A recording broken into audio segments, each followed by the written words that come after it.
out into nature, and sometimes nature is like a prayer call booth. So let's welcome up Kristin, who's going to tell her story. Thank you, and Father, so much for the sermon so far. I just wanted to say thank you all also for the opportunity to just share this little story.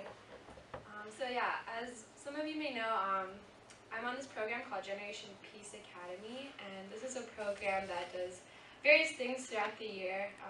But one of the things that we did last year was this little adventure training. And what adventure training is it's about 10 days where you and about 7 other people go into the Adirondack Mountains.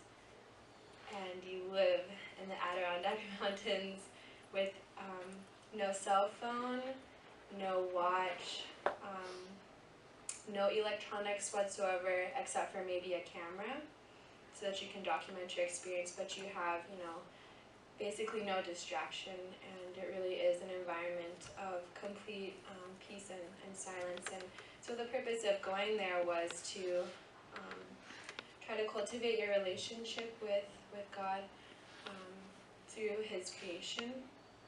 And so we went into this backpacking trip with 40 pounds of weight on our back.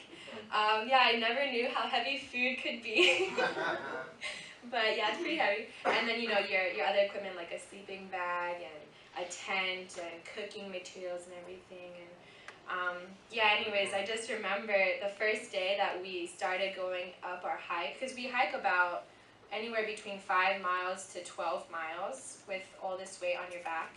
And the first day, our group leader, Tolik, he said that, we're going to go easy today, so we're only going to do about 3 miles.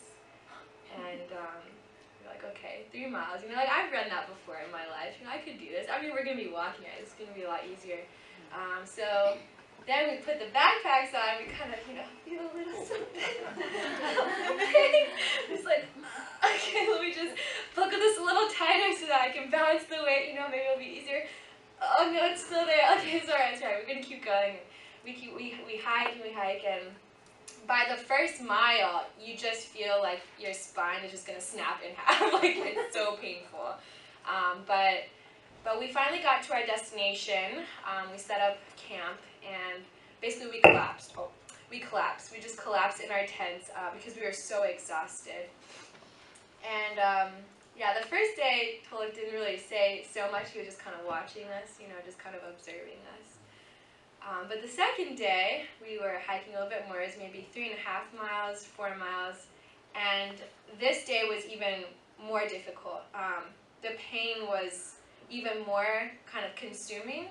And for me personally, I felt like I couldn't focus on anything except how painful it was to just hike. And then same thing, we finally got to our destination, we got to camp, we set up camp, and we just collapsed again. We were so exhausted.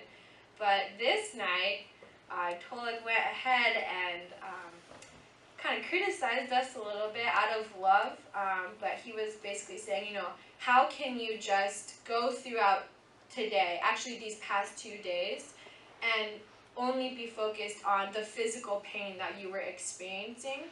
Did you even take in any of the nature, of the beautiful trees or the flowers, or notice how many butterflies were out today? Were you only focused on the pain and the bugs and everything? And it was kind of hard to hear. It was like, I thought we were doing really well.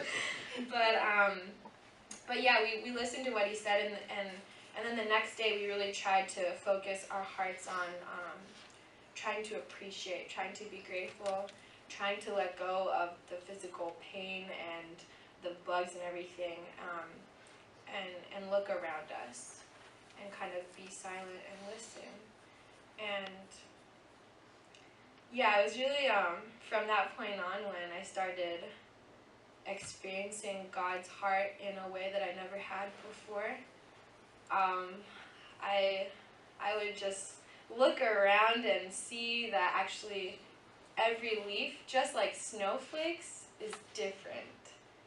as similar as they are, there's something different about each leaf, each flower, and I really felt that even every blade of grass that we stepped on was specifically made for us to feel joy.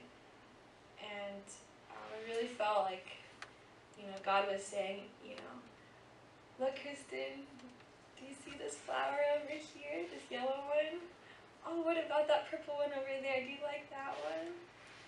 What about this tree? Did you know it was 100 years old? I made this all for you. I made this whole world to be your playground, something that you could explore and discover and discover with me, And I was really grateful for that experience because I could feel how much God had invested into just bringing us a happy, joyful life. And so I was really grateful. I feel like that was my first experience kind of going into God's home. It's just natural home. And I was crying at the end of it because I didn't want to leave, But I actually wanted to end this little testimony with a quote from Psalm 29:2 and Peter 1:8. I read it this morning and it was pretty incredible because this is really exactly what I experienced in adventure training. God says, "Meet me in morning stillness while the earth is fresh with the dew of my presence. Worship me in the beauty of holiness. Sing love songs to my holy name. As you give yourself to me, my spirit swells within you till you are flooded with divine presence. The world's way of pursuing riches is grasping and hoarding. You attain my riches by letting go and giving. The more you give yourself to me in my ways, the more I fill you with inexpressible heavenly joy."